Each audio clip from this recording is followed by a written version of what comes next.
Paolo Avellino humahanga sa pagiging wife material ni Kim Chiu.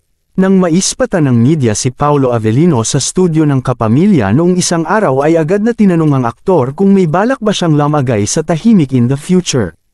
Pagsasaad naman ng aktor ay of course wala naman sigurong uuwian ang relasyon ng isang tao kung wala siyang magandang balak para dito.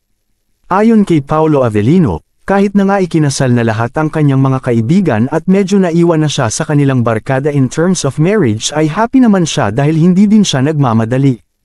Planner kasi talagang maituturing si Paolo kaya dapat planado lahat kapag nangyari na ito sa kanya.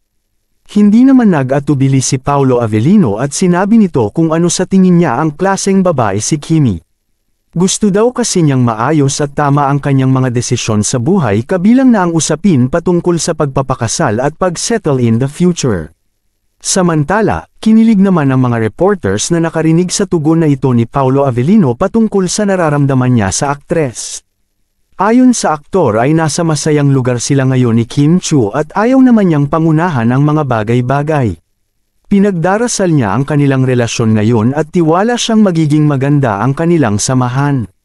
Natanong naman ang aktor kung ano ang tingin niya kay Kimi dahil ito ang pinaghihinalaan na kanyang karelasyon ngayon. Ayon sa kanya, wife material na maituturing na babae si Kim Chiu dahil sa angking ganda at kaalaman nito patungkol sa pag-aalaga ng pamilya.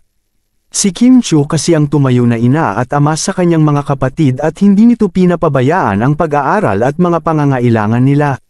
Sobrang expert din ito pagdating sa mga desisyon niya sa buhay kaya naman ganitong klaseng babae ang gusto niyang makasama.